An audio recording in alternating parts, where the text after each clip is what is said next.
સુરતના નાસિરનગરમાં ભૂતિયા ડિમોલિશન પાછળ અધિકારી, રાજકારણી અને બિલ્ડર સહિતના મોટા માથા હોવાની ચર્ચાએ જોર પકડ્યું. ભૂતિયા ડિમોલિશન પાછળ મહાનગરપાલિકાના રોડ ડેવલપમેન્ટ વિભાગના કાર્યપાલક ઇજનેર સુજલ પ્રજાપતિ, કાર્યપાલક ઇજનેર જયાંગ રામજીવાલાની સંડોવણી હોવાની ચર્ચા છે. એટલું જ નહીં, સુરત એસઓજીના DCP Rajdeep Nakum, builder Sanjay Lakhani, builder Shailesh બગદાણાની સંડોવણી હોવાની પણ ચર્ચા છે. એટલું જ નહીં, પોકલેન્ડ અને જેસીબી મંગાવનાર કોન્ટ્રાક્ટર તેજુ રાજપૂતનો પણ ભૂતિયા ડિમોલિશનમાં હાથ હોવાની ચર્ચા છે. એક તરફ આ ડિમોલિશનને કતારગામના ધારાસભ્ય વિનુ મોરડિયા નકલી ગણાવી રહ્યા છે, તો બીજી તરફ મંત્રી પ્રફુલ પાનસેરિયાએ નિયમ મુજબ ડિમોલિશન થયું હોવાની વાત કરી. પ્રફુલ પાનસેરિયાએ સુરત મહાનગરપાલિકાને સ્વાયત્ત સંસ્થા હોવાનું કહીને નીતિ નિયમ મુજબ કામ થયું હશે તેવી વાત કરી.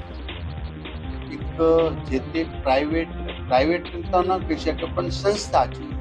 એસએમસી એટલે municipal corporation Ahmedabad, municipal corporation Vadodara, જે તે દબાણમાં આવતા હોય તે પ્રકારના એના નીતિ નિયમ પ્રમાણે કામગીરી કરતા હશે. તો કોંગ્રેસ નેતા અસલમ સાયકલવાલાએ હવે બિલ્ડરો પર સામ, દામ, દંડ અને ભેદની નીતિ અપનાવી હોવાનો આરોપ લગાવ્યો. સાયકલવાળાનો આરોપ છે કે ભૂતિયા ડિમોલિશનના વિવાદને શાંત પાડવા માટે હવે સમાધાનના પ્રયાસો કરવામાં આવી રહ્યા છે. બિલ્ડરોના દલાલો અને મળતિયાઓ અસરગ્રસ્તો સાથે સંપર્ક કરીને સ્વૈચ્છિક રીતે મકાન હટાવ્યા હોવાની સહમતિ આપવા સમજાવટ કરી રહ્યા હોવાનો અને અસરગ્રસ્તોના પરિવારજનોને પણ નાણાકીય લાલચ આપીને સમજાવવાનો પ્રયાસ કરાતો હોવાનો આરોપ લગાવ્યો. એટલું જ નહીં, અસરગ્રસ્તોને ન્યાય આપવા માટે હવે હાઈકોર્ટના દ્વાર પણ ખખડાવવામાં આવશે. વૈકલ્પિક રહેઠાણ, ડિમોલિશનની નિષ્પક્ષ તપાસ અને જવાબદાર અધિકારીઓ સામે કાર્યવાહી કરવાની માંગ સાથે આવતીકાલે હાઈકોર્ટમાં અરજી કરાશે. અસલમ સાયકલવાલાએ મનપાએ રચેલી તપાસ કમિટી પર સવાલ ઉઠાવતા કહ્યું કે તપાસ કમિટીના નામે સમય પસાર કરીને જવાબદાર અધિકારીઓને બચાવવાનો પ્રયાસ કરવામાં આવી રહ્યો છે.